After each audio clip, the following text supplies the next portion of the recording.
بان سدا يقرع عليها ولاله بوحة ولاله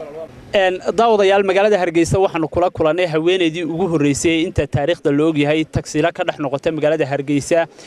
waa Samsam Xasan Aadan oo hadda aan wada joogno Samsam bal goorma shaqadan bilowday walaali maka alxamdulillaah rabbil caalamiin muddo 2 bilood ayaan wada shaqadan ka waran shaqadan balse say kula muuqata walahi shaqadan aniga aad bay ila fiican tahay waayo mujtamaca inta faraha badan leh ee gidaarada fadhida qofka ibn aadanka waxa wanaagsan inuu fikir keeno marka fikirkan aniga qaatay aad baanan aan maxaan ku leeyahay alxamdulillaah rabbil caalamiin wax iiga soo galaan marka Samsam magaalada Hargeysa gudaheedu mad ka shaqaysaa Samsam meel kale wada baxka walahi walaal magaalada Hargeysa dhexdeeda aad baan uga shaqeeyaa مثلاً مركان كره هلنا وجعله وانو بحا بورما وانو بحا لبض بوانتجا. waxaan ku weydiiyay marka tusaale ahaan oo kale laga hadlayo arinkan tagaasidu inta badan rag baa wata marka dareen intee leeg bay ku galisaa yaani ma ku faraxsan tahay inaad wado waxa soo rag wax la qaybsato والله aad baan ugu faraxsanahay inkastoo matalan tagaasida oo kale ama basaska oo kale dhalinyaro aad u yaryar ay wado oo matalan markay arkaan ama qaylo ama waxyaalo aad u cay aflagaadaan kala kulmo haddana inta badan way hambaliyeeyaan maxaa ku kalifay inaad shaqadan qabato wallahi waxa igu kalifay walaal qofka dumar ha ahaado ama rag ha ahaadee uma fiicna fadhigo caruur yar baan haystaa anigoo militariga ah oo laba xarigle militariga ah qaybta fanka ayaan u xisaabsanahay oo fanaanad baata fanaanad baana saaran xagga markay noqoto macaamiisha lacagta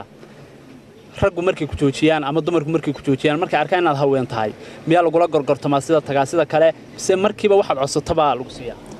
maya kolley waa ibn aadan in xuniyay oo ila gorgortanta iyo in wanaagsan oo ii hurtay labadaba way leeyihiin imsaad soo kacdaa subaxdii oo kale subaxdii waxaan kacaa adigu marka la eedaamayo 5 ayaan kacaa inta gurigan yare hagaajistaa laakiin guriga waxaan ka baxaa 6 ayaan ka baxaa marka goormaad hooyataa soo habeenkii oo kale ma shaqaysaa maya habeenkii ma shaqeeyo waxaan hooydaa matalan adigu ilaa iyo 5 iyo barka ama ilaa iyo 7 marka kalsoonida aad ka qabto su'aalahan waxa jira kale oo kale dad tuugo oo kale ku kareysan karo ku arki kara inaad haweenay tahay oo inta gaariga kareystaan dabatana waxyaabo kale laga yaabo inay ka yimaadaan dadkaas oo kale sidoo aamintaan wallahi walaal horta tala waa calool adayg haddii uusan qofku calool adayg lahayn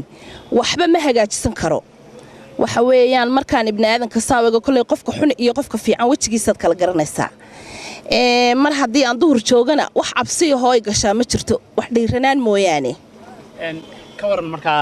bal shaqalaan baa la sheegaa dhalinyaradu shaqalaan bay ka cawdaan dadka reer Soomaaliland shaqalaan bay ka cawdaan aduguna shaqa aad u adag oo waliba dumar ka horeeyaan ku jireen ayaad maanta ku talaabsatay marka ma waxaad u aragtaa shaqalaanta ama shaqada ka jirta Soomaaliland wallahi waxaan u arkaa inaanay shaqo la'aan jirin nin walba wixii uu fikirkiisa ka keeno uu qabsan karo wax shaqo la'aan oo Soomaaliland jirta ma jirto waayo waxaynu haysanaa wadan nabada waxaynu haysanaa wadan hodana inta laxaad ka qabta ee meelaha meeraysanaysa waxaan ku waaninayaa wixii qofku fikirkiisa ku keeno in laga dhargi karo ayaan anigu qabaa hablaha iyo haweenka kale ee shaqadan u hamuun qaba ama laga yaabo inay jeclaan lahaayeen inay galaan miyaad kula talinaysaa waad ku dhiirigelinaysaa inay shaqadan galaan والله aad baan ugu dhiirinayaa waxaan codsanayaa waliba dhalinyarta gawaarida yaryar wada inay hablaha soo dhaweeyaan habluhu waa hooyo waa walaal lagama maarmi karo in waxaan jecelahay inay soo dhaweeyaan oo si fiican u soo dhaweeyaan hablahana waxaan ku dhiirinayaa intay inaan meeraysan lahayd in ay fikir keento ayama ku shaqaysato nooc doonaba ha noqdee saxmadda ka waran saxmadda suuqa Hargeysa aad bay u badan tahay marka dhibaatooyin ma kala kulantaa taawan kala kulmaa oo waayo waxa jira qof ciyaal suuqaan maskaxdiisa ku filnayn ama gaari weyn ha wado ama gaari yar ha wado qaar baa gawaarida iyo hordhiga qaar baa igu soo weeciya waxa dan kama galo waayo shaqadayda iiga weyn